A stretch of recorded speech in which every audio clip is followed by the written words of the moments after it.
සමන්තා චක්කවාලේසු අත්‍රා ගච්ඡන්තු දේවතා සද්ධම්මං මුනි රාජස්ස සුනන්තු සග්ග මොක්ඛදං ධම්මස්සවන කාලෝ අයං බදන්තා ධම්මස්සවන කාලෝ අයං බදන්තා ධම්මස්සවන කාලෝ අයං බදන්තා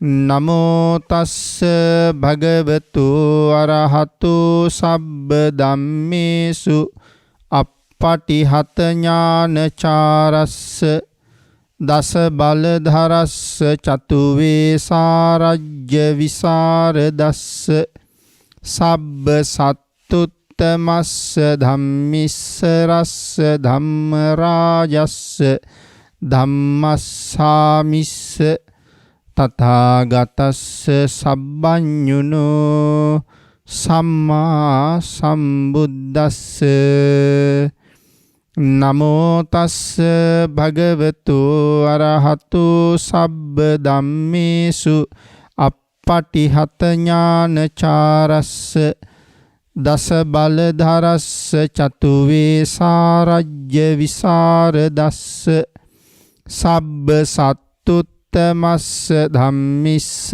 රස්ස ධම්ම රාජස්ස ධම්මස්සාමිස්ස තථාගතස්ස සබ්බඤුනෝ සම්මා සම්බුද්දස්ස නමෝ තස්ස භගවතු අරහතු සබ්බ ධම්මේසු අප්පටිහත ඥානචාරස්ස දස බලධරස්ස චතු වේසාරජ්‍ය විසරදස්ස සබ්බ සත්තුත්තමස්ස ධම්මිස්ස රස්ස ධම්ම රාජස්ස ධම්මස්සාමිස්ස තථාගතස්ස සබ්බඤුනෝ සම්මා සම්බුද්දස්ස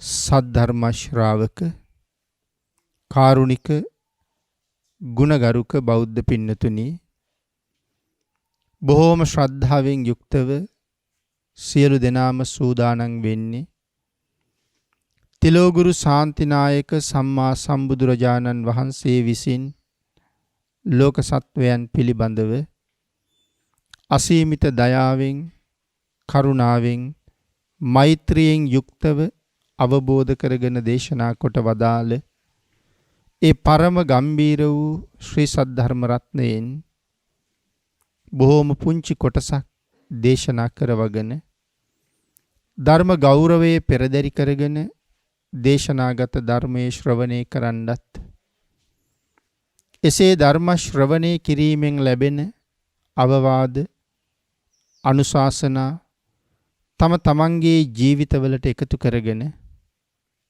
වඩාත් නිවැරදි මෙලව ජීවිතයක් සකස් කරගන්නත්, නිවැරදි වුණ මෙලව ජීවිතයක් තුලින් සුගතිගාමී වූ පරලොව ආයති භවයකින් සැනසෙන්නත් අවසානයේ ප්‍රාර්ථනා කරන බෝධියෙන් සැප සහිත ප්‍රතිපදාවෙන් ඊටාම ඉක්මන් භවයක උතුම් චතුරාර්ය සත්‍ය ධර්මය අවබෝධ කරගෙන මේ සංසාරයෙන් එතර වීමේ බලාපොරොත්තු ඇතුව ඒ උතුම් බලාපොරොත්තු, උතුම් ප්‍රාර්ථනා එලෙසින්ම මුදුන්පත් කර ගැනීම සඳහා මේ උතුම් වූ ධර්ම දානානිසංසයත්, ධර්ම ශ්‍රවණානිසංසයත්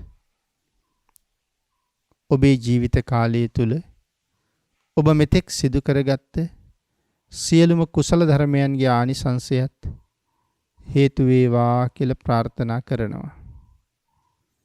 පින්නතුනි අද ධර්මදේශනාවේ මාතෘකාව හැටියට මම යොදා ගන්න කල්පනා කළේ දීඝනිකායේ බ්‍රහ්මජාල සූත්‍රයේ සඳහන් කරලා තියෙනවා අපේ බුදුරජාණන් වහන්සේට තථාගත කියලා කියන්නේ ඇයි කියන කාරණාව.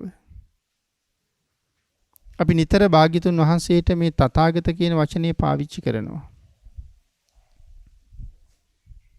එතකොට මේ තථාගත කියන වචනේ තේරුම මොකක්ද? ඇයි තථාගත කියලා කියන්නේ? අංගේ කාරණාව මනාව පැහැදිලි කරපු තැනක් මේ බ්‍රහ්මජාල සූත්‍රයේ තියෙනවා. ඒ පැහැදිලි කිරීම මූලික කරගෙන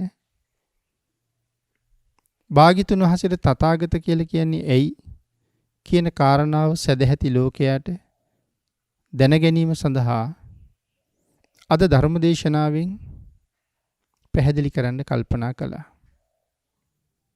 පින්නතුනි මේ තථාගත කියන වචනයේට තේරුම් 8ක් තියෙනවා.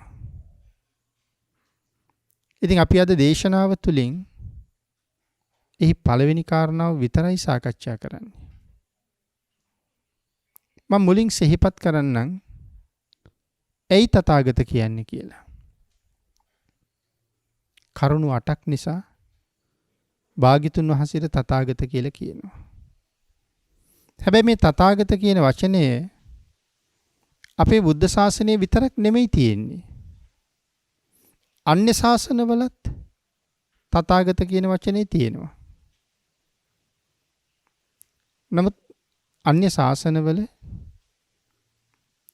මේ අපේ බුද්ධ ආගමේ පෙන්නන තථාගත කියන වචනේ තේරුම ඒ ශ්‍රාවකයෝ ළඟ තියෙනවද කියන කාරණාව අපෝ හිතන්න ඕනේ. දැන් නියම වශයෙන්ම තථාගත කියන්නේ කාටද? ඒ භාග්‍යතුන් වහන්සේට. අන්‍ය ශාසනවල තථාගත කියලා කියන්නේ ඒ ශාසනයේ ඉහළටම පැමිණිච්ච ශ්‍රාවකයට. එහෙම සඳහන් කරාම දැන් අපේ ශාසනයේ ඉහළටම ආපු ශ්‍රාවකයනේ රහතන් වහන්සේ කියලා කියන්නේ. එතකොට අන්‍ය ශාසනවල ඒ වගේම ඒ දහමේ කෙරවලටම ආපු කෙනා. ඒ ශාසනයේ උඩටම ආපු කෙනා තථාගත කියලා හඳුන්වනවා. නමුත් බුද්ධ ආගමේ තථාගත කියලා කියන්නේ භාග්‍යතුන් වහන්සේට. තථාගත කියන අර්ථය පැහැදිලි කරලා තියෙනවා බ්‍රහ්මජාල සූත්‍රයේ. අට්ඨහි කාරණේහි භගවා තථාගතෝ. කරුණු 8ක් නිසා භාග්‍යතුන් වහන්සේට තථාගත කියලා කියනවා. පළවෙනි කාරණාව තමයි තථා ආගතෝති තථාගතෝ. දෙවෙනි කාරණාව තථා ගතෝති තථාගතෝ. තුන්වෙනි කාරණාව තත ලක්කණං ආගතෝති තථාගතෝ. හතරවෙනි කාරණාව තත ධම්මේ යථාවතු අபிසම්බුද්ධෝති තථාගතෝ. පස්වෙනි කාරණාව තත දස්සිතාය තථාගතෝ. හයවෙනි කාරණාව තත වාදිතාය තථාගතෝ. හත්වෙනි කාරණාව තථා කාරිතාය තථාගතෝ. අටවෙනි කාරණාව අභිභවනට්ඨේන තථාගතෝ. මේ කරුණු 8 දීර්ඝව සාකච්ඡා කළ යුතු කාරණා 8ක්. ඒ නිසායි මම සඳහන් කළේ අද මේ තථා ආගතෝති තථාගතෝ කියලා කියන්නේ ඇයි කියන කාරණාව විතරක් මේ දේශනාවෙන් සාකච්ඡා කරනවා කියලා. පෙර බුදුරජාණන් වහන්සේලා යම්සේ පැමිණියාද අන් ඒ විදිහටම අපේ බුදුරජාණන් වහන්සේත් ලෞතර බුද්ධත්වයේ දක්වා පැමිණියා. පෙර බුදුරජාණන් වහන්සේලා යම්සේ පැමිණියාද කියලා කිව්වේ තමන් උනන්දු වෙලා මහත් වූ උනන්දුවක් ඇති කරගෙන තමාව උනන්දුවට පත් කරවගෙන බුද්ධ කාරක ධර්ම සම්පූර්ණ කරමින් මහ විශාල කැපකිරීමක් කරමින් ඒ කියන්නේ පාරමිතා, උපපාරමිතා, පරමත්ත පාරමිතා ආදි වශයෙන් පාරමිතා 30ක් පූර්ණේ කරමින් යම් බුදුරජාණන් වහන්සේ නමක් ඒ බුද්ධත්වයේ දක්වා ආවද අපේ භාග්‍යතුන් වහන්සේත් ඒ පෙර බුදුරජාණන් වහන්සේලා යම්සේ බුද්ධත්වයේ කරා ආවද එලෙසින්ම බුදු බව කරා පැමිණියා කියන කාරණාව තමයි තථා ආගතෝති තථාගතෝ කියලා කියන්නේ. ඒ කාරණාව අපි ටිකක් විස්තර කළොත් තව ටිකක් පින්නතේ සඳහන් කළා විපස්සී, සිකී, වෙස්සබු, කකුසඳ, කෝණාගම, කාශ්‍යප මේ බුදුරජාණන් වහන්සේලා යම් ආකාරයකින් පාරමිතා පිරුවද ඒ පූර්ණේ කළ යුතු දස පාරමිතාව පාරමී, උපපාරමී, පරමත්ත පාරමී ආදි වශයෙන් නැවත කොටස් වලට බෙදුණා.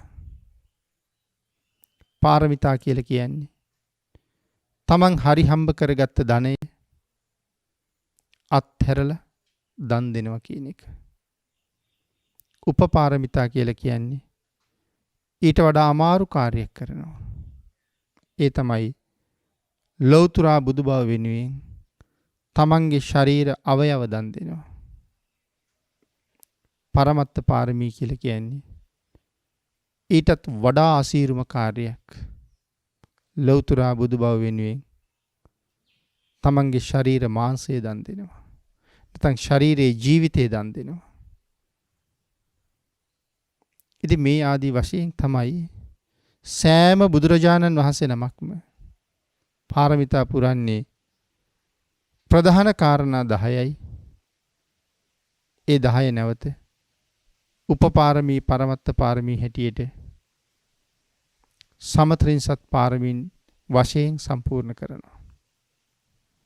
එමනම් මුලින් සඳහන් කළා විපස්සී, සිකී, වෙස්සබු, කකුසඳ, කෝණාගම, කාශ්‍යප මේ බුදුරජාණන් වහන්සේලා යම්සේ ලෞතුරා බුදු බව කරා පැමිණියාද අපේ ගෞතම භාග්‍යතුන් වහන්සේත් එසේම බුද්ධත්වයේ කරා පැමිණි නිසා තථාගත කියලා කියනවා. ඊළඟට පින්නතුනි පැහැදිලි කරනවා ඒ ලෞතුරා බුදු බව කරා පැමිණෙනකොට දැන් අපේ බුදුරජාණන් වහන්සේ මහා කල්ප අසංඛ්‍ය 20යි ලක්ෂ එකක් මේන ගමන. ඊටත් ඈත අතීතේ ඉඳලා. නමුත් තියෙනවනේ බෝසතාණන් වහන්සේ නමක් මනෝ ප්‍රනිධාන, වාග් ප්‍රනිධාන, කාය වාග් මනෝ කියන ත්‍රිවිධ ප්‍රනිධාන සම්පූර්ණ කරන කාලයක්. ඉතින් අපේ භාග්‍යතුන් වහන්සේගේ මේ ත්‍රිවිධ ප්‍රනිධානයේම සම්පූර්ණ වෙන කාලය, සම්පූර්ණ කරන්න ගත කරන කාලය මහා කල්ප අසංඛ්‍ය 20කුත් ලක්ෂ එකක්. සුළුපටුද කාලේ මහා කල්පයක්. කොපමණද කියන කාරණාව හිතන්න ගියොත් පෘථග්ජන අපි උම්මත්තක වෙයි. නමුත් එවන් මහා කල්ප අසංඛ්‍ය 20ක්. මනෝ ප්‍රනිධාන කියලා කියන්නේ මමත් බුදු වෙනවා කියලා හිතේ තියාගෙන ඉන්නවා. තමන්ගේ හිතේ විතරයි තියෙන්නේ. ඒකට කියන්නේ මනෝ ප්‍රනිධාන. මමත් බුදු වෙනවා කියලා හිත හිටපු කාලේ මහා කල්ප අසංඛ්‍ය 7ක්. පින්නතන හිතන්නකෝ. මහා කල්ප අසංඛ්‍ය 7ක් ගෙවෙනවා මමත් බුදු වෙන්න ඕන කියලා අදහසක් හිතේ තියෙනවා. මේ කාලේ ලෞතුරා බුදුරජාණන් වහන්සේලා 1,25,000ක් මේ මහා කල්ප අසංඛ්‍ය 7 ඇතුලේ විශ්වයේ පහළ වෙනවා. ලෞතර බුදුවරු 1,25,000ක් පහළ වෙලා පිරිනිවන් පානකම් මමත් බුදු වෙනවා කියලා හිතනවා. අපිට මේ කාරණාව ගෝචර නෑ කියලා මම කියන්නේ.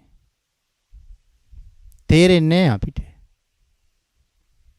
තේරුම් ගන්න තරම් අපේ මනස දියුණු නෑ. අපේ මනසේ ඉඩ නෑ. ලෞතර බුදුරජාණන් වහන්සේලා 1,25,000ක්. හිතන්න කොහොමද කියලා. ආන්ගේ මහා කල්ප අසංඛ්‍ය 7න් පස්සේ මමත් බුදු වෙනවා කියලා වචනෙන් මුඛයෙන් කටින් ප්‍රකාශ කරනවා. මුණ ගැහෙන ලෞතර බුදුවරුන්ට පසේ බුදුරජාණන් වහන්සේලාට මහරහතන් වහන්සේලාට කටින් කියනවා ස්වාමීනි ඔබ වහන්සේ වගේ මමත් දවසක ලෞතර බුදු වෙන්නයි හිතාගෙන ඉන්නේ. ස්වාමීනි මම ලෞතර බුදු වෙන්න හිතනවා කියලා පසේ බුදුරජාණන් වහන්සේලාට කියනවා. මහරහතන් වහන්සේලාට කියනවා. අන්න එහෙම කිය එන කාලය මහා කල්ප අසංඛ්‍ය 9ක්. පින්නතුනේ මේ කාලය ඇතුලේ ලෞතර බුදුරජාණන් වහන්සේලා 3,87,000ක් මේ විශ්වය පහළ වෙනවා. මාත් බුදු වෙනවා කියලා කියනවා. මහා කල්ප අසංඛ්‍ය 7ක් මනෝ ප්‍රනිධාන, මහා කල්ප අසංඛ්‍ය 9ක් වාග් ප්‍රනිධාන, 7යි 9යි එකතු කරාම 16යි. 1,25,000යි 3,87,000යි 5,12,000යි.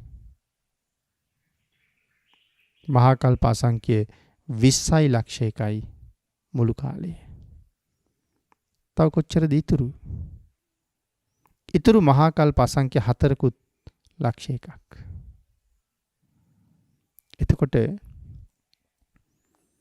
මෙන්න මේ මහා කල්ප අසංඛ්‍ය 4යි ලක්ෂ 1ක් තියෙන කාලේ තමයි දීපංකර සම්මා සම්බුදුරජාණන් වහන්සේ මුණ ගැහෙන්නේ. සුමේද තාපසතුමාට පංච අභිඥා අෂ්ට සමාපත්තිලාභී ඍෂි ප්‍රෞජ්ජාවකින් පැවිදි වෙච්ච මේ මහා තාපසතුමාට රබගම් නුවරට දානෙට වඩින අතරතුර දීපංකර සම්මා සම්බුදුරජාණන් වහන්සේ මුණ ගැහෙනවා ලක්ෂ 4ක් ශ්‍රාවක සංඝයා සමග. ආන්ගෙදා ජීවිත පරිත්‍යාගයක් කරනවා. ඒ වෙලාවේ තමයි නියත විවරණය හම්බ වෙන්නේ.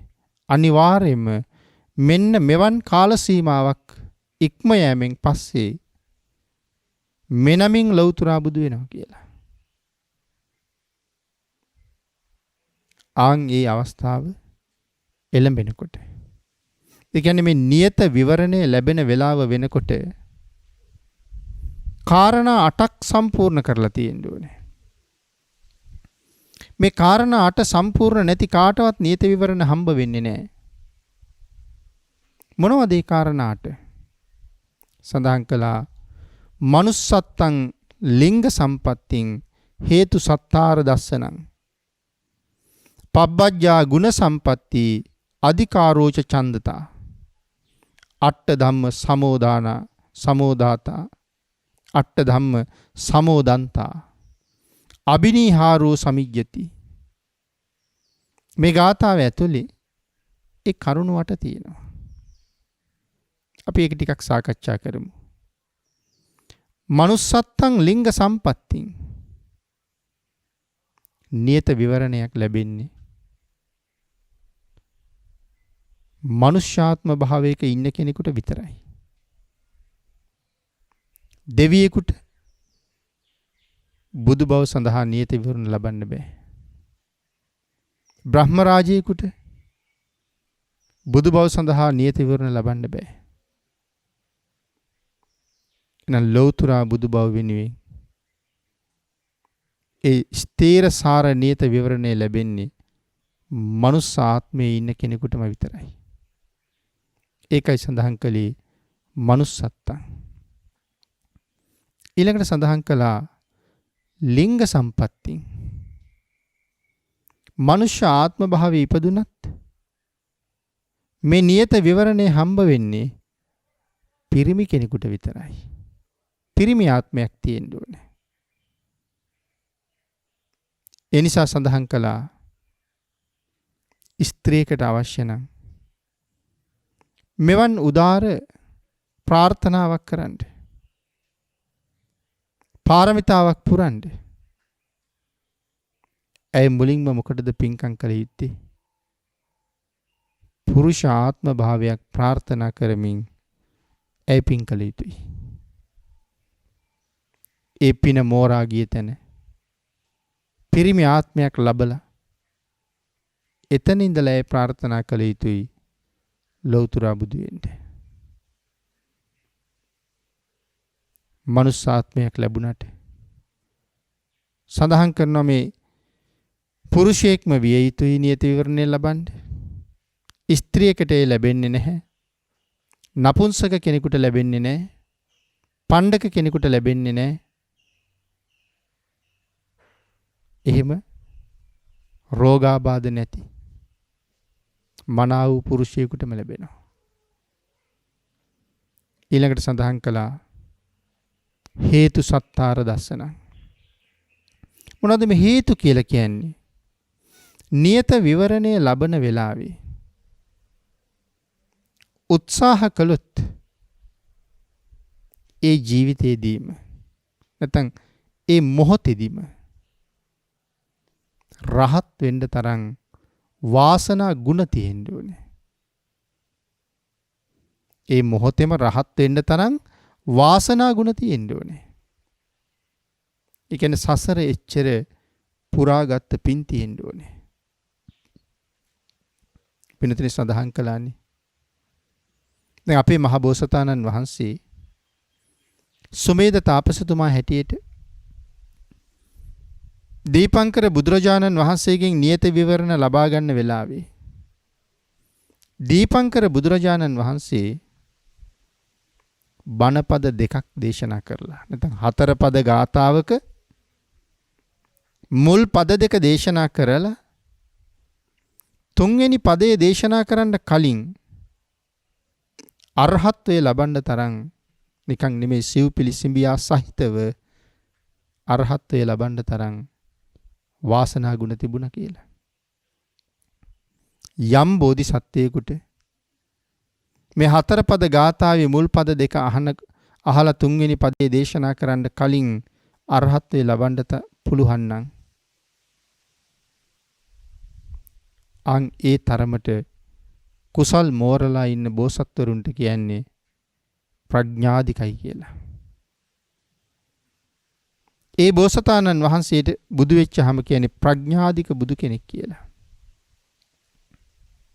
4 පද ගාථාවේ පද 3ක් දේශනා කරලා 4 වෙනි පදයේ දේශනා කරන්න කලින් සියලු අභිඥා සහිතව සිව්පිලි සිඹියා ඇතුව සියලු අභිඥා සහිතව අරහත්ත්වයේ ලබන්න වාසනා ගුණ තියෙනවා නම් එවන් බෝසතාණන් වහන්සේලා ලෞතර බුදුනහම කියන්නේ ශ්‍රද්ධාධික බුදුවරු කියලා. ශ්‍රද්ධාවෙන් අධිකයි.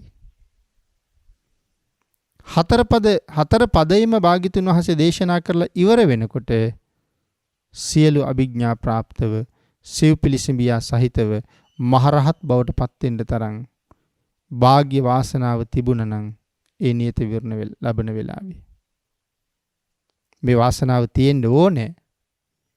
ඉතින් ආන් එවන් බෝසතාණන් වහන්සේලාට බුදු වුණාම කියන්නේ වීර්යාධික බුදුවරු කියලා.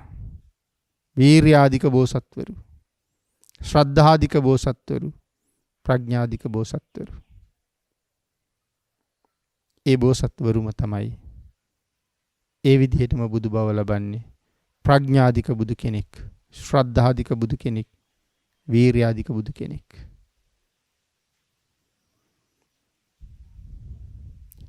ප්‍රඥාධික බුදුරජාණන් වහන්සේ බණපද 2යි අහන්න ඕනේ. ශ්‍රද්ධාධික බුදුරජාණන් වහන්සේට බණපද 3යි අහන්න ඕනේ. වීර්‍යාධික බුදුරජාණන් වහන්සේට ඒ නියත විවරණ ලබන කාලේ බණපද 4ම අහනකොට අභිඥා සහිතව රහත් වෙන්න තරම් භාග්‍ය තියෙන්න ඕනේ. නමුත් රහත් වෙන්නේ නැහැ. අවශ්‍ය නම් එහෙම වෙන්න තරම් භාග්‍ය තියෙන්න ඕනේ. රහත් වෙන්නේ නැහැ. ඒත් රහත් වුණොත් බුදු වෙන්නේ කවුද? එහෙනම් රහත් වෙන්න තියෙන උනන්දුවත් හරිනවා. අවශ්‍ය නම් වෙන්න පුළුවන් කියන එකයි මේ කියන්නේ. ඒකට හේතු කියලා කියන්නේ. සත්තාර දස්සනං පින්නතුනි මේ නියත විවරණය ලබන්න ඕනේ ලෞතර බුදුරජාණන් වහන්සේ නමකගෙන්මයි. වෙන කාගෙන්වත් නියත විවරණ ලබන්න බෑ. වෙන කාගෙන්වත් විවරණ ලැබලා ඒ කාරණාව සම්පූර්ණ වෙන්නේත් නැහැ. නම් ශාස්ත්‍රුන් වහන්සේ ළඟදම මේ විවරණය ලබන්න ඕනේ. සෑම ලෞතර බුදුරජාණන් වහන්සේ නමක්ම ඒ නියත විවරණය මුලින් ලබන්නේ ලෞතර බුදු කෙනෙකුගෙන්මයි. ඊළඟට සඳහන් කළා පබ්බජ්ජා. ඒ නියත විවරණය ලබන්න නම් ඒ නියත විවරණ ලබන ආත්මේ පැවිදි වෙලාම ඉන්න ඕනේ. එක්කෝ ඒ නියත විවරණ ලබා දෙන බුදුරජාණන් වහන්සේගේ ශාසනයෙම පැවිදි භික්ෂුවක් වෙන්න ඕනේ. එහෙම නැත්නම් ඍෂි ප්‍රෞජ්‍යාවකින් පැවිදි වෙච්ච අන්‍ය ශාසනයක පැවිදි වෙච්ච ඍෂිවරයෙක් වෙන්න ඕනේ. කෙසේ හෝ ගිහිගේ අත්හැරපු කෙනෙක් වෙන්න ඕනේ. එහෙම කෙනෙකුට විතරයි නියත විවරණ ලැබෙන්නේ. ඊළඟට සඳහන් කළා ගුණ සම්පatti. ගුණ සම්පatti කියලා කියන්නේ පින්නතුනි මේ නියත විවරණ ලබන මොහොත වෙනකොට සඳහන් කළා ධාන මට්ටම් 8ම තියෙන්න ඕනේ කියලා. ධාන මට්ටම් 8ම තියෙන්න ඕනේ. සියලු අභිඥා තියෙන්න ඕනේ. නොඑක් 이르දි ප්‍රාතිහාර්ය දක්වන්න පුළුවන්කම තියෙන්න ඕනේ. ඒ වගේම තමයි පෙර ආත්මය කියන්න පුළුවන් තරම් හැකියාවක් තියෙන්න ඕනේ. පරචිත්ත විඥානනේ තියෙන්න ඕනේ. දිබ්බ චක්කු ඥානෙ තියෙන්න ඕනේ. මෙන්න මේ තැනට දියුණු වෙන්න ඕනේ. ඒ තරමට දියුණු වෙච්ච අභිඥා සහිත බෝසතාණන් වහන්සේ නමකුයි ඒ නියත විවරණය ලබන්න සුදුසු වෙන්නේ. ඒ අභිඥාවන් 8ම නැත්තම් ධාන මට්ටම් 8ටම සමවදින්න බැරි නම් එහෙම කෙනෙකුටත් නියත විවරණ හම්බ වෙන්නේ නැහැ. ඊළඟට සඳහන් කළා අධිකාරෝ. මොකද්ද මේ අධිකාරෝ කියලා කියන්නේ? පබ්බජ්ජා ගුණ සම්පatti අධිකාරෝච ඡන්දතා. මෙතන අධිකාරෝ කියලා කියන්නේ ඒ ශාසනය හෝ භාග්‍යතුන් වහන්සේ වෙනුවෙන් මහා පූජාවක් කරන්න ඕනේ. මේ නියත විවරණය ලබන්න ඒ ශාසනය වෙනුවෙන් හෝ නැත්නම් භාග්‍යතුන් වහන්සේ වෙනුවෙන් මහා පූජාවක් කරන්න ඕනේ. ඒක මහා පූජාවක් කියලා කියන්නේ සාමාන්‍ය කෙනෙකුට කරන්න බැරි පූජාවක්. එතකොට අපේ මහා බෝසතාණන් වහන්සේ දීපංකර බුදුරජාණන් වහන්සේ වෙනුවෙන් මොකද්ද කරපු පූජාව? ජීවිත පූජාව. බුද්ධ ප්‍රමුඛ මහා සංඝරත්නය උදෙසා තමන්ගේ ජීවිතේනි පූජා කළේ. දීපංකර බුදුරජාණන් වහන්සේ රඹගම් නුවරට දානෙට වඩිනවා. බුදුරජාණන් වහන්සේ වඩින්න කලින් සදහැවත් දායක පිරිස් භාග්‍යතුන් වහන්සේට වඩින්න මාර්ගය සකස් කරනවා. සුමේද තාපසතුමා අභිඥාලාභී තවුසෙක්. අර මුලින් සඳහන් කරපු ධාන මට්ටම් 8ම සියලු අභිඥා ඥාන මට්ටම් මේ සියල්ල තියෙනවා. නමුත් දීපංකර බුදුරජාණන් වහන්සේ ලෝකේ පහළ වෙච්ච බව සුමේද තාපසතුමා දන්නේ නැහැ. සාමාන්‍යයෙන් බුදුරජාණන් වහන්සේ නමක් මාතෘ ගර්භයට වඩිනකොට මාතෘ ගර්භයෙන් බිහි වෙනකොට ලෞතර බුදු බව ලබනකොට මංගල ධර්ම දේශනාව කරනකොට මේ 10000ක් සක්වල පුරාවටම ඇති වෙන මහ විපර්යාසයක් තියෙනවා. ඒ තමයි 10000ක් සක්වලේම නිමිති 32ක් පහළ වෙනවා. ඉතින් එතකොට මම සඳහන් කළා සුමේද තාපසතුමා දීපංකර භාග්‍යතුන් වහන්සේ ලෝකේ පහළ වෙලා කියලා දන්නේ නැහැ කියලා. එතකොට කෙනෙකුට සැකයක් එන්නේ නැද්ද? මේ නිමිති 32 පහළ වෙන අවස්ථා 4ක් තිබුණා. ඉතින් මේ කාලේ සුමේද තාපසතුමා කොහෙද හිටියේ කියලා. ඒක ධර්මයේ විස්තර කරනවා. මේ අවස්ථා 4ම එළඹෙනකොට සුමේද තාපසතුමා ඒ අවස්ථාවන් වල සමාධියට සමවැදිලා ඉඳලා තියෙන්නේ. ඒ නිසා නිමිති පහළ වුණා. තාපසතුමා දන්නේ නැහැ කියලා. මේවා මේ දවස් ගණන් පහළ වෙලා තියෙන නිමිති නෙමෙයිනේ. මොහොතකට ඇති වෙන නිමිති. ඉතින් එහෙනම් දන්නේ නැහැ. එහෙනම් භාග්‍යතුන් වහන්සේ පහළ වෙච්ච බව දැනගන්න හැටියක් නැහැ. හදිස්සියෙම පාර හදනවා දැකලා තමයි අහන්නේ මොකටද මේ හදිස්සියේ පාරක් හදන්නේ? එතකොටයි මිනිස්සු කියන්නේ දීපංකර බුදුරජාණන් වහන්සේ ලෝකේ පහළ වෙලා උන්වහන්සේට දානෙට වඩින්න අපි පාර හදනවා කියලා. බුදුරජාණන් වහන්සේ පහළ වෙලා කියනකොට සුමේද තාපසතුමාට ඇති වුණ සතුට වචන වලින් විස්තර කරන්න බෑ පින්නතුනි. ඒ නිසා තමයි ඉල්ලීමක් කරන්න යන්නේ. මේ මහ පිං කටයුත්තෙන් මටත් මොනවා හරි පොඩි ඉඩක් දෙනවද හදන්න. බුදුරජාණන් වහන්සේට වඩින්න මග සකසන්න කියලා. මිනිස්සු ගොඩක් කැමති. මොකද මේ මිනිස්සු තාපසතුමා ගැන දන්නවා. මේ පාරේ තියෙනවා මඩවලක්. නමුත් ඒක මිනිස්සුන්ට ගොඩ කරගන්න කාලයක් නැහැ. මිනිස්සු කල්පනා කළා සුමේද තාපසතුමා අභිඥාලාභී. භාග්‍යතුන් වහන්සේ වඩින මොහොතේවත් ඒ අභිඥාව යොදලා මේ වල වහලා දායි කියලා. සුමේද තාපසතුමත් කල්පනා කරනවා රන් රුවන් මුතු මැණික්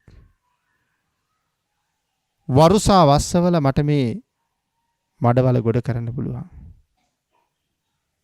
නමුත් ඒක වටින්නේ නැහැ. කායික ශක්තිය යොදන්න ඕනේ. මම මහන්සි වෙලා මේ වල පුරවන්න ඕනේ. ඒක මගේ පාරමිතාට ආශිර්වාදයක්. මේ ගමනට මට මහ කුසල ශක්තියක් ඒකෙන් ලැබෙන නිසා එහෙමයි කරන්න කියලා මඩවල පුරව ඉන්නකොට තමයි භාග්‍යතුන් වහන්සේ වඩින්නේ. ලෞතර බුදු කෙනෙක් මගට අවතීර්ණ වෙනකොට තියෙන ආශ්චර්ය කොපමණද? අසීමාන්තිකයි. ඒක මේ වෙලාවේ විස්තර කරන්න බලාපොරොත්තුවක් නැහැ. මේ දේශනාවට තියෙන කාලයත් එක්ක.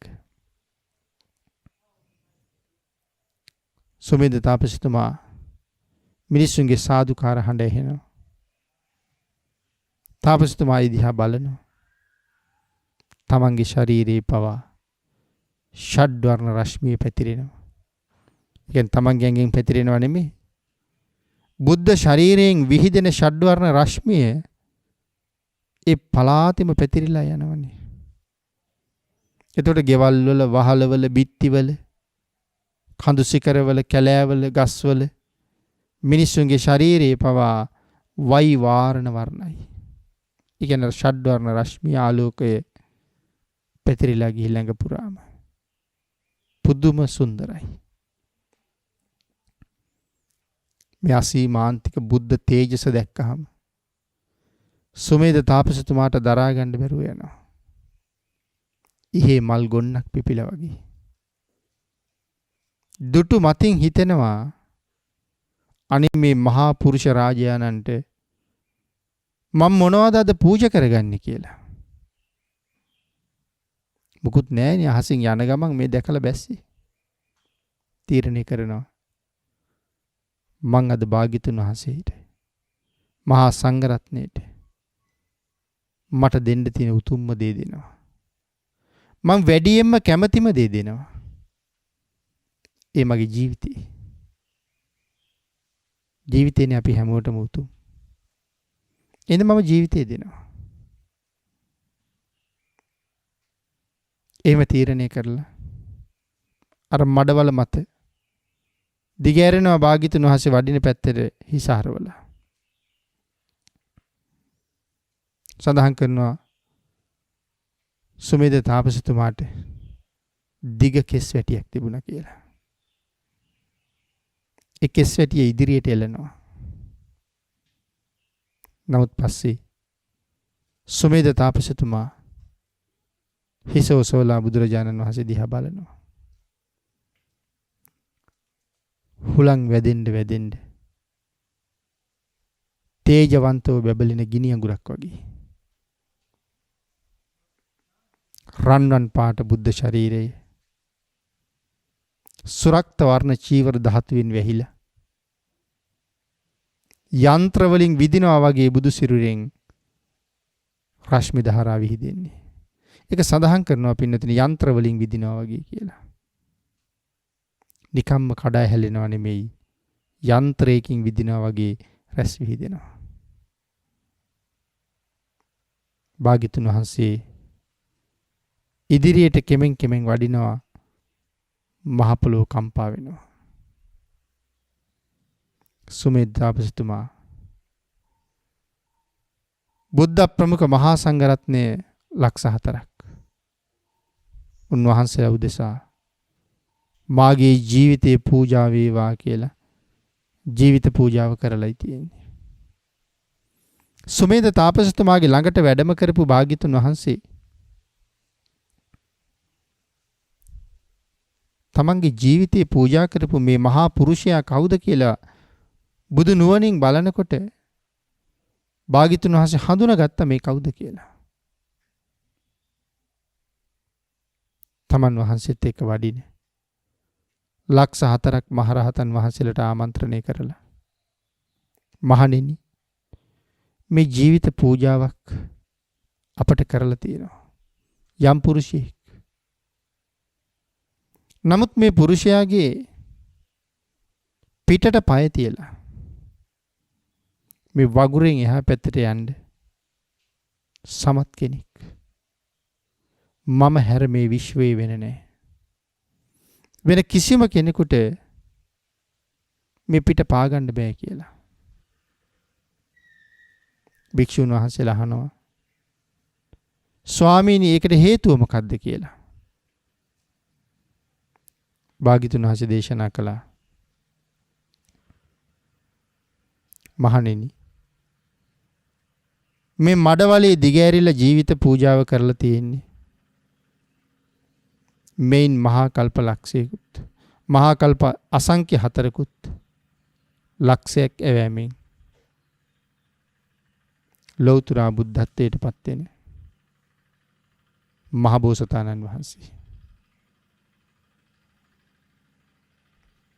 මේ බෝසතාණන් වහන්සේ එදාට ලෞතර බුදු වෙන්නේ ගෞතම නමින්.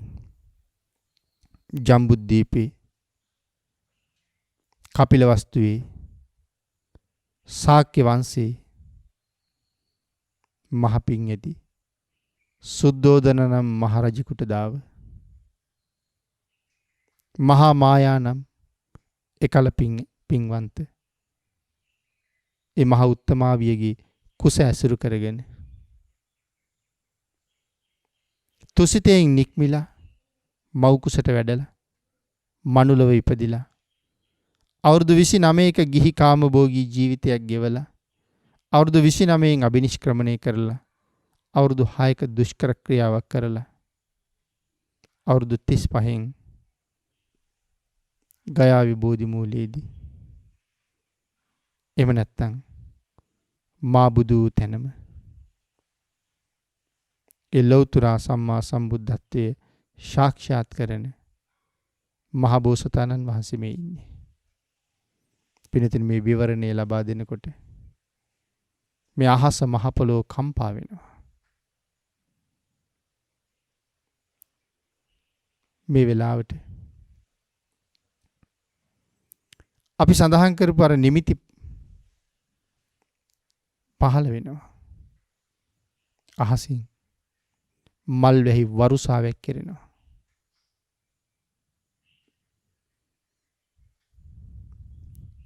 සුමේද තාපසතුමා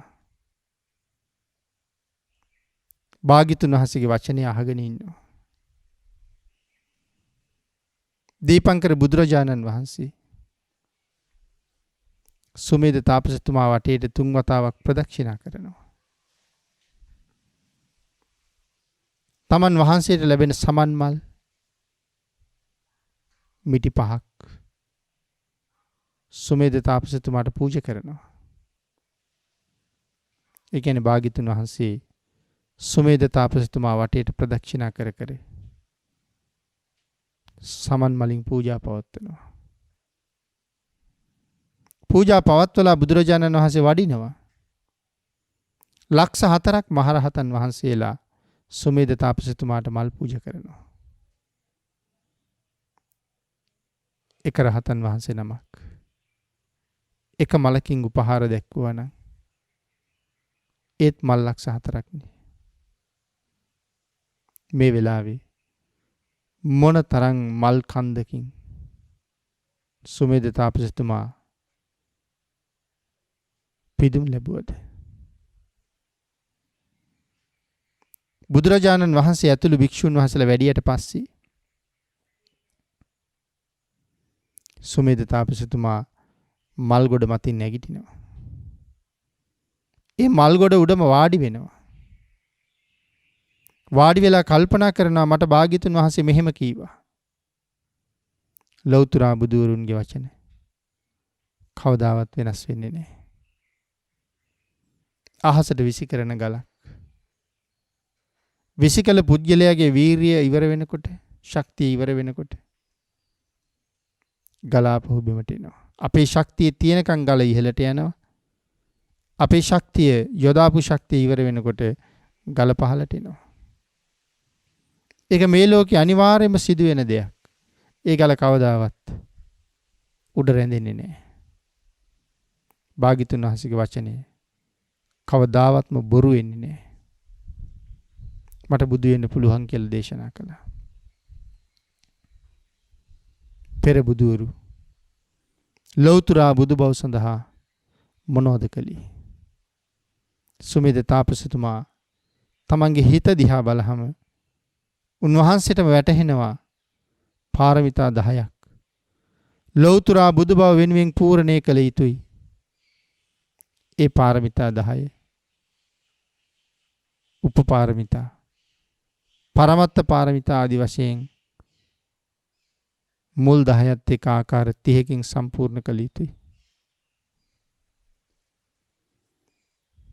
සුමේද තාපසතුමා තීරණය කළා මේ සියලු පාරමී පූර්ණේ කරලා ඒ ලෞතර බුදු බව කරා මා යන්න ඕනේ කියලා. පාරමිතා අදිෂ්ඨාන කරන වෙලාවේ සඳහන් කරනවා මේ මහ පොළොව කුඹල් සකක් වගේ කැරකුණා කියලා. මිනිස්සු යද වැටුණා. නමුත් හානි වෙන්නේ නැහැ. නමුත් මිනිස්සු බය වුණා. මිනිස්සු බුදුරජාණන් වහන්සේ ළඟට ගිහිල්ලා අහනවා ස්වාමීනි මොකද්ද වෙන්නේ? මේක දෙවියන්ගේ කෝපයක්ද ස්වාමීනි කියලා. සඳහන් කළා නෑ. අන්න අහවල් තැන සුමේද තාපසතුමා පාරමිතා අදිෂ්ඨාන කරනවා. ලෞතර බුදුබව වෙනුවෙන්. ඒක මේ විශ්වයට දරන්න බෑ කියලා. භාග්‍යතුන් වහන්සේගෙන් ඒ ආපු බොහෝ දෙනා සුමේද තාපසතුමා ළඟට දුවගෙන ඇවිල්ලා නැවතත් සුමේද තාපසතුමාට මල් පූජා කරනවා. දෙවියන්ගේ ප්‍රීති ഘോഷා නිමක් නෑ මේ වෙලාවේ. ඒක යහසින් මල් වෙහි වරුසාවක් කෙරෙන්නේ. ඉතින් මේතන තමයි පින්නතුනි මේ සඳහන් කරන්නේ පාරමිතා අධිෂ්ඨාන කරන වෙලාවට මොන තරම් වීරයක් හිතේ දරා ගන්න ඕනේද? මේ වෙලාවට තමන්ට තියෙන්න ඕන පුදුම හැකියාවක් එදා ඒ මොහොතේම රහත් වෙන්න. අපි ඒක මුලින් කතා කළා. එහෙනම් අධිකාරු මේ ශාසනයේ හෝ භාග්‍යතුන් වහන්සේ වෙනුවෙන් ශාසනයේ හෝ භාග්‍යතුන් වහන්සේ වෙනුවෙන් මහ පූජාවක් කරන්න පුළුවන් වෙන්න ඕනේ. සුමේද තාපසතුමා ඒ පූජාව කරපු හැටි තමයි මේ කෙටියෙන් සාකච්ඡා කළේ. ඊළඟට තියෙන ඡන්දතා. අතේ තියෙන නිවන අත්හැරලා මහා කල්ප අසංඛ්‍ය ගණනින් නිරේ පැහෙන්න උනත් කැමැත්තක් තියෙන්න ඕනේ. ඡන්දතාවය කියලා කියන කැමැත්තනේ. දැන් මේ වෙලාවෙත් නිවන අතේනේ තියෙන්නේ. ඒකනේ සඳහන් කළේ ලෞතර බුදුරජාණන් වහන්සේ හතර පද ගාථාවක බණපද දෙකක් දේශනා කරාම තුන්වෙනි බණපදේ අහන්න කලින් රහත් වෙන්න පුළුවන් අවස්ථාවක් තියෙන්න ඕනේ. හැකියාවක් තියෙන්න ඕනේ. එහෙම නැත්නම් තුන්වෙනි බණපදේ අහලා හතරවෙනි බණපදේ දේශනා කරන්න කලින් සියලු අභිඥා ප්‍රාප්තව රහත් වෙන්න පුළුවන්කම තියෙන්න ඕනේ. එහෙම නැත්නම් බණපද හතර දේශනා කරලා ඉවර වෙනකොට සියලු අභිඥා සහිතව සෞඛලස් නසන්න වාසනා ගුණ තියෙන්න ඕනේ. ආන්ගේ හැකියාව තියෙන නිසා වාසනා ගුණේ තියෙන නිසා තමයි නියත විවරණේ ලැබෙන්නේ. ඒකයි සඳහන් කළේ නිවන මේ වෙලාවේ තියෙන අතේ කියලා. ආන් ඒ අතේ තියෙන නිවන අත්හැරලා සංසාරي කොයිතරම් භයානකද? සංසාරي කොයිතරම් දුක්ඛදායකද? සසර නම් කොයිතරම් කටුකද? ඒ දුක්ඛිත භයානක කටුක සසරට බැහැලා මහා කල්ප අසංඛ්‍ය ගණන් ලෞතර බුදු බව ප්‍රාර්ථනා කරමින් පාරමිතා පුරන්න වීරියක් තියෙන්න ඕනේ. ඒ විතරක් නෙමෙයි. යතේ තියෙන නිවන අත්හරිනකොට තමන් වහන්සේ දන්නවා මට අපායේ උපදින්න වෙනවා මේ නිවන අත්හැරියාම. මට තිරිසන් ලෝකෙ ඉපදෙන්න වෙනවා මේ නිවන අත්හැරියාම. තිරිසන් ආත්මවල මනුෂ්‍ය ආත්මවල ඉපදිලා මෙන්න මේ තරම් දුක් විඳින්න සිද්ධ වෙනවා මේ පාරමිතා පුරන කාලෙට. මේ සියල්ල දකිමින් මනාව දනිමින් ලෞතර බුදු බව ලැබෙනවා නම් නැවත මහා කල්ප ගණනක් අවීචියම පැහිලා ආව යුතුයි කියලා කීවත් එක පයින් හා කියන්න පුළුවන් තරම් හැකියාවක් තියෙන්න ඕනේ. ඒ කියන්නේ ලෞතර බුද්ධත්වයේ සම්බන්ධයෙන් ඊතරම්ම කැමැත්තක් තියෙනවා. ඒ ලෝක සත්වයට අනුකම්පා කරන්න. ලෝක සත්වයා සසරින් මුදන්න තියෙන කැමැත්ත මේ තියෙන්නේ. තමන්ගේ නිවන අත්හැරලා ලෝක සත්වයා සසරින් එතර කරවලාම නිවන් දකින්න තියෙන කැමැත්ත. ඒක පින්නතුනි මහා සත්පුරුෂයන්ගේ හැටි. ඒක උදාහරණයක් සඳහන් කළා මෙහෙම. ගමකට ගිනි අරන් ලැබු ගින්නක් පැතිරිලා එනවා. ගමේ මිනිස්සුන්ට කර කියා ගන්න දෙයක් නැහැ. අතට අහු වුණ දේවලුයි දරු පැටවු ටිකයි අරගෙන සියලු සේසත දාලා ගමත් අත්හැරලා ඔවුන් ජීවිතේ බේරගන්න දුවනවා. ගමම දුවගෙන යනවා.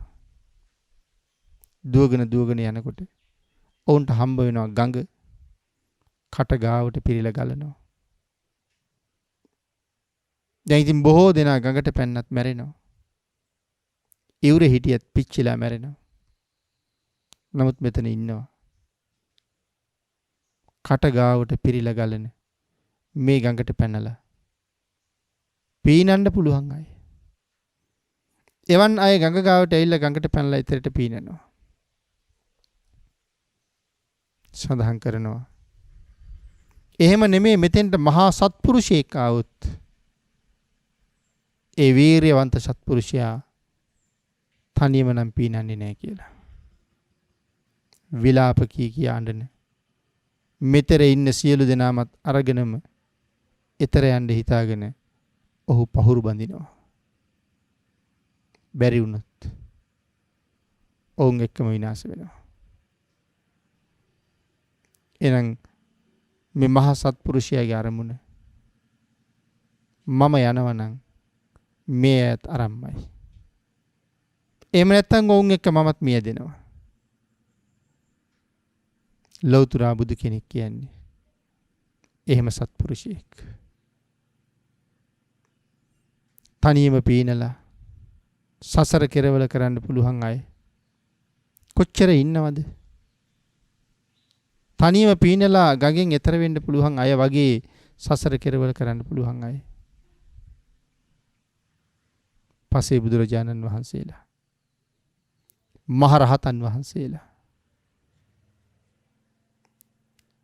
තමන්ගේ නිවන සාක්ෂාත් කරගෙන මේ සංසාරයෙන් එතර වෙනවා. නමුත් ඒ අවස්ථාව ලැබිලා තියෙනකොට මහ බෝසතාණන් වහන්සේ ඒ අවස්ථාවත් හැරලා අසීමාන්තික වීරියක යෙදෙනවා මේ සසර දුක් විඳින අහිංසකයෝ තරම් යන්න.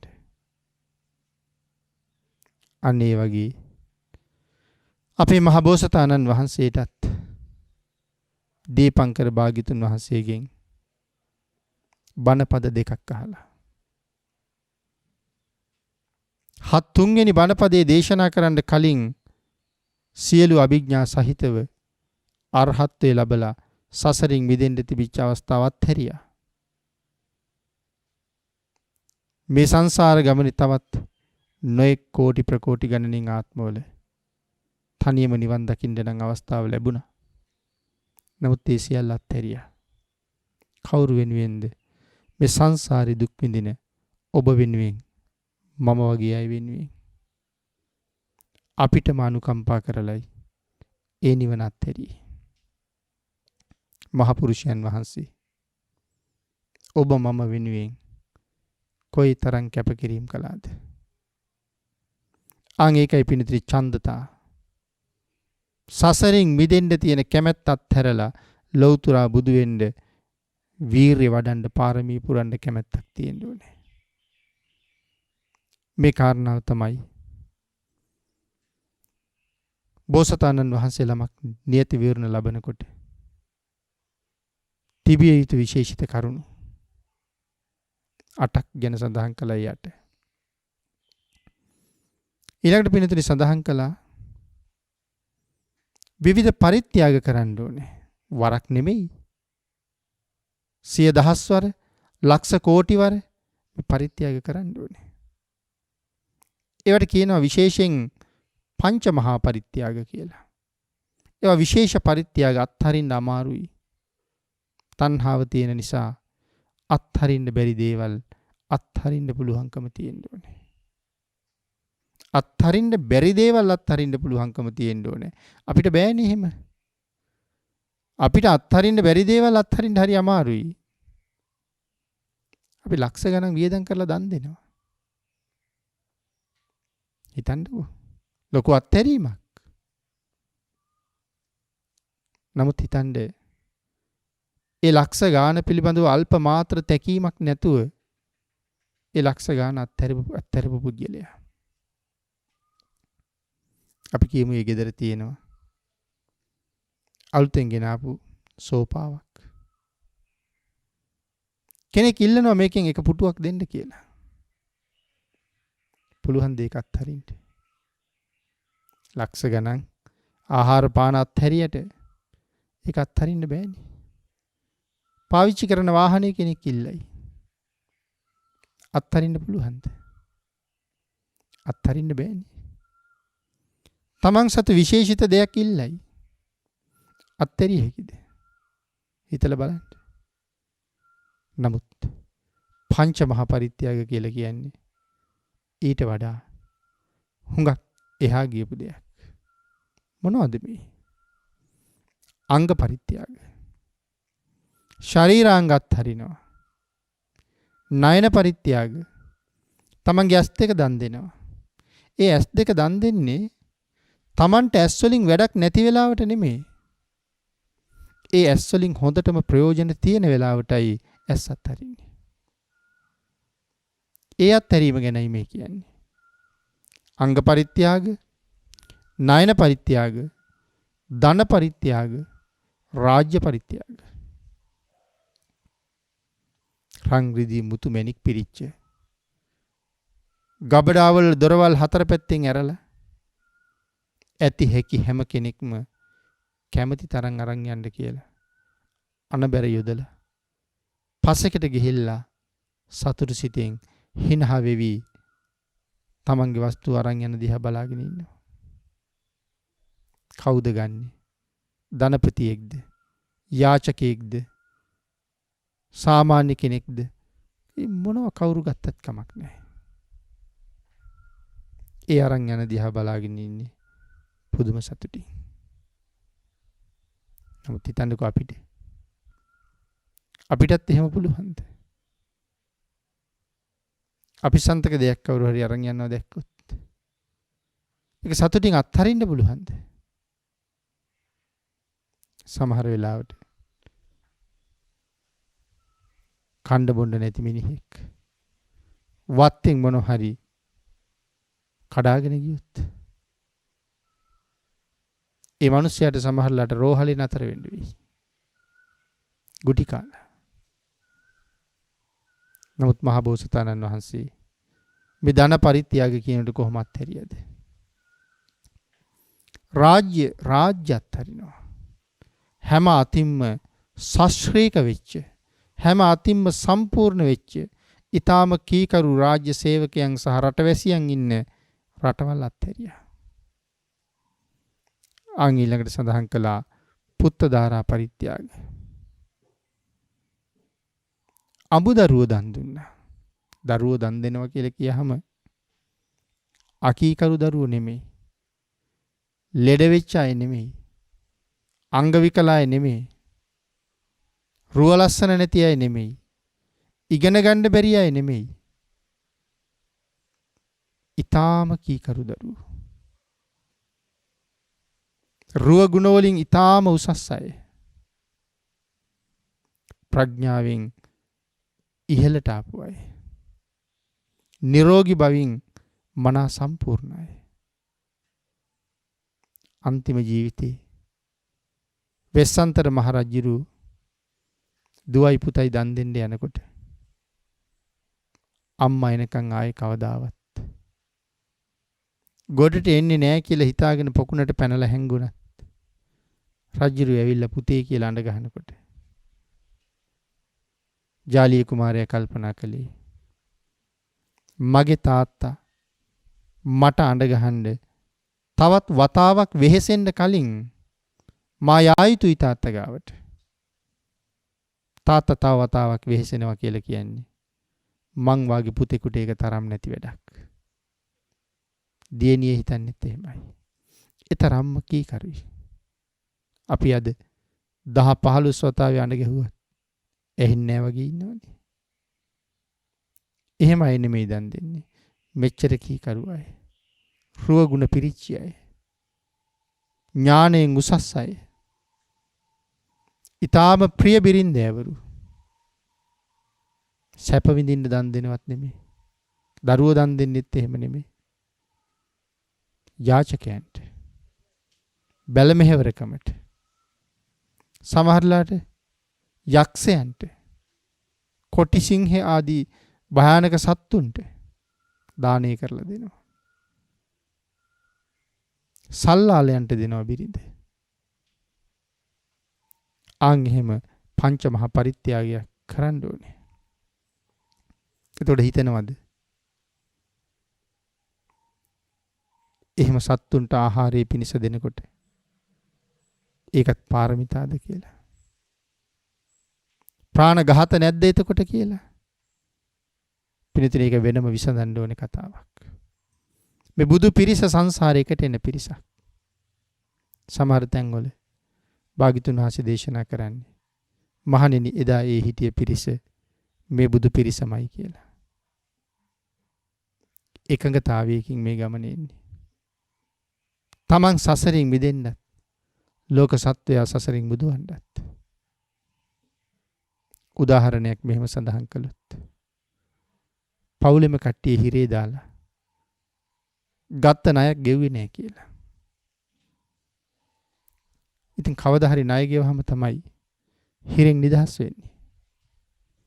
නමුත් දැන් පවුලෙම අය හිර කූඩුව ඇතුළට වෙලා ඉඳගෙන කවුද ණය ගෙවන්නේ?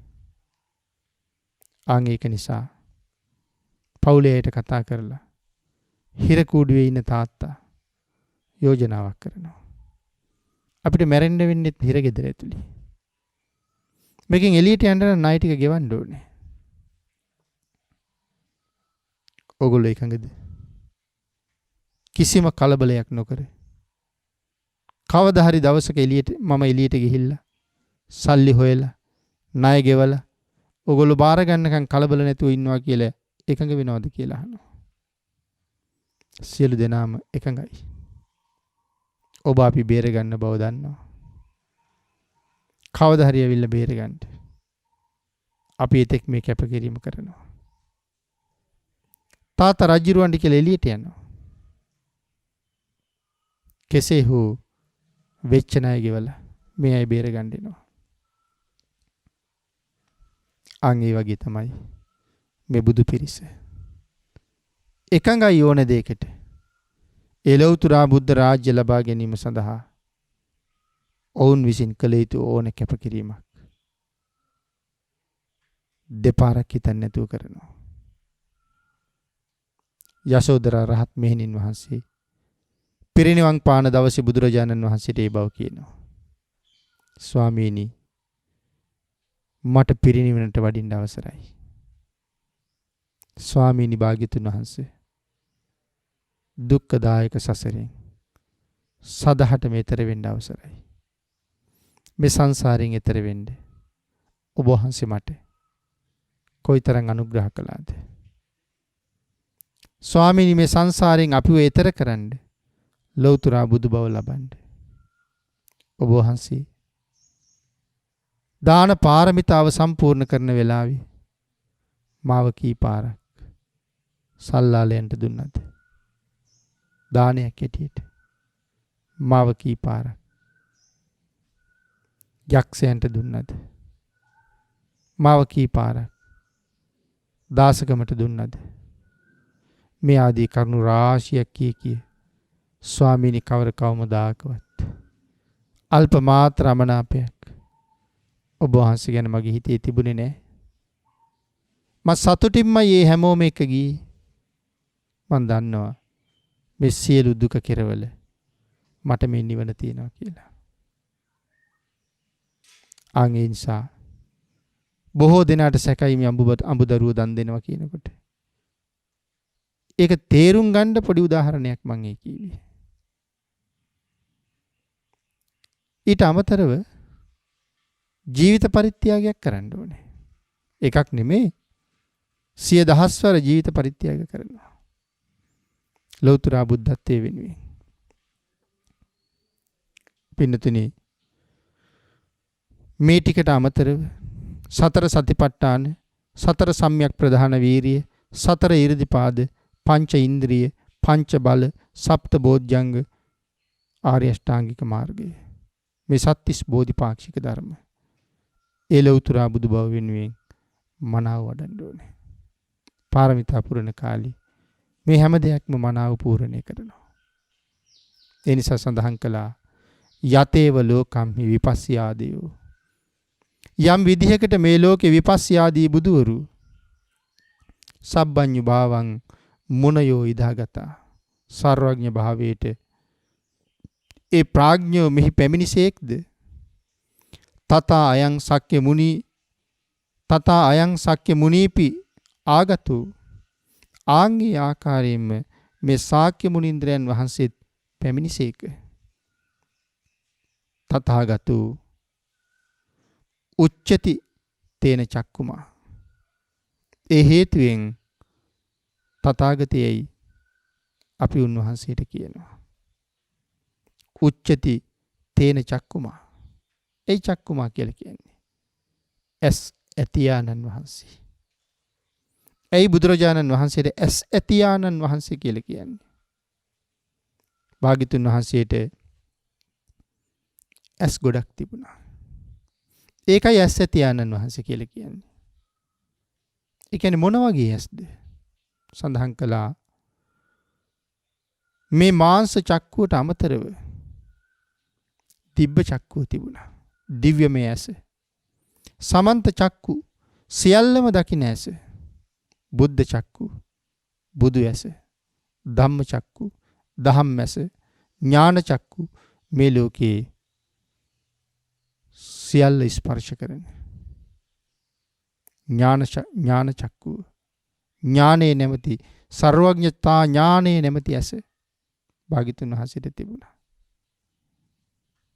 ආන්ගේ නිසා ඇස් ඇතියානන් වහන්සේ කියලා කියනවා. මෙන්න මේ නිසාම තථා ආගතෝති තථාගතු. මේ හේතුවෙන් ලෞතර බුදුරජාණන් වහන්සේ තථාගතනම් වනසේක. මේ තමයි පින්නතුනි මේ තථාගත කියන වචනයට මම සඳහන් කළා කරුණු 8ක් තියෙනවා. නැත්නම් හේතු 8ක් තියෙනවා. ඒ හේතු 8න් පළවෙනි එකයි අපි මේ කෙටියෙන් සාකච්ඡා කළේ. ඉදිරි දවසක අපි දෙවෙනි කාරණාවත් සාකච්ඡා කරමු. ධර්මදේශනාවට කාලය නිමා වෙලා නිසා ධර්මදේශනාව අපි මෙතනින් නිමා කරමු. ලෞතර බුදුරජාණන් වහන්සේට තථාගත කියලා කියනකොට මේ විදිහට භාග්‍යතුන් වහන්සේ ගැන වැටහෙන නුවණක් ඔබ ඇති කරගත්ත දවසට ඔබට උන්වහන්සේ පිළිබඳව අසීමිත ශ්‍රද්ධා ධ්‍යාසයෙන් බලන්න පුළුවන්. උන්වහන්සේගේ ශාසනය තුළ අසීමිත ශ්‍රද්ධාවකින් කටයුතු කරන්න පුළුවන්. ඒ ශ්‍රද්ධාව ඔබ සුගතියට මිසක් දුගතියට ගෙනියන්නේ නැහැ පින්නතුනි. ඒ වෙනුවෙන් ඒ සඳහා කටයුතු කරන්න තුනුරුවන්ගේ ආශිර්වාදයෙන් ශක්තිය, ධෛර්යය, භාග්‍ය, වාසනාව උදා වේවා කියලා ප්‍රාර්ථනා කරනවා. මේ උතුම් ධර්ම දේශනාව ප්‍රඥා නාලිකාව තුළින් විකාශනය කිරීම සඳහා අංක 134න් ජයමාවත කඩවත යන ලිපිනෙහි පදිංචි ආර්.සී. ජයසිංහ මහත්මයා සහ කාන්ති ලෙවන්ගම මහත්මිය විසින් සදැහැති දායකත්වයේ දරා තිබෙන බව සිහිපත් කරනවා. දායකත්වයේ දරූ එම දෙපළගේ විවාහ සංවත්සරයේ ආරම්භ කරගෙන මේ උතුම් ධර්ම දානය සිදු කරනු ලබන අතර ජයසිංහ මහත්මයාට සහ කාන්ති ලෙවන්ගම මහත්මියට නිදුක් නිරෝගී සුවපත් භාවයේ සහ දීර්ඝායුෂ සම්පන්නිය සැලසේවා. උතුම් ධර්මාවබෝධයේ පිණිස මේ කුසල් හේතු වේවා. රුචිරා සහ තිලංකා යන දියණියන් දෙදෙනාගේත් භාසුරු සහ තිසුර පුතණුවන් දෙදෙනාගේත් අධ්‍යාපන කටයුතු සර්ව ප්‍රකාරයෙන්ම සාර්ථක වී අනාගත අභිවෘද්ධිය සැලසේවා. දායකත්වයේ දරූ එම දෙපළගේ පවුල් වල සියලුම දෙනාට නිදුක් නිරෝගී සුවපත් භාවයේ සැලසී රත්නත්‍රී ආශිර්වාදයේද ලැබේවා. කාන්ති ලෙවන්ගම මහත්මියගේ මියගිය දෙමව්පියන් වන කල්යාණී ලෙවන්ගම මෑණියන්ටත් එස්.ජී. ලෙවන්ගම පියාණන්ටත් සහෝදරයන් වන ආනන්ද ලෙවන්ගම, විජිත පරාක්‍රම ලෙවන්ගම සහ අශෝක රාජපක්ෂ යන අයටත් ආර්.සී. ජයසිංහ මහත්මයාගේ දෙමව්පියන් වන පී. ජයසිංහ පියාණන්ටත් වේරා ජයසිංහ මෑණියන්ටත් දෙපාර්ශ්වයේම සංසාරගතව මේ ගිය සියලුම ඥාති හිත මිත්‍රාදීන්ටත් මේ උතුම් ධර්ම දාණයෙන් ජනිත වන්නා වූ කුසල් අනුමෝදන් වී ඉක්මන් භවයක සැප සහිතව අමා මහ නිවනින් සැනසෙන්න ලැබේවා. මේ ධර්ම දේශනාවෙන් අත්පත් කරගත් සියලුම කුසල් දායකත්වයේ දරූ අයගේ දෙපාර්ශ්වයේම පවුල්වල මියගිය සියලු දෙනාට අයත් වේවා. ඉක්මන් භවයකදී චතුරාර්ය සත්‍ය අවබෝධ කර ගැනීමට මේ කුසල් හේතු වේවා. ගෞරවනීය දේශකයාණන් වහන්සේටත් ප්‍රඥා නාලිකාවේ සියලුම දේශකයාණන් වහන්සේලාටත් මේ උතුම් ධර්ම දානමය කුසල කර්මයේ ආනුභාවයෙන් නිදුක් නිරෝගී භාවයේ චිරජීවනයේ සැලසේවා කියලා ප්‍රාර්ථනා කරනවා.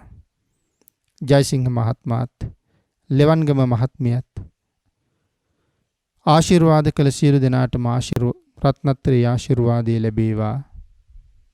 පින් අනුමෝදන් කළ සියලු දෙනාටම මේ රැස් කරගත් සියලුම කුසල් අනුමෝදන් වේවා. ජයසිංහ මහත්මයාට සහ ලෙවන්ගම මහත්මියට තුනුරුවන්ගේ ආශිර්වාදයෙන් දූ දරුවන්ටත් සමග නිදුක් නිරෝගී භාවයේ චිරජීවනයේ සැලසේවා.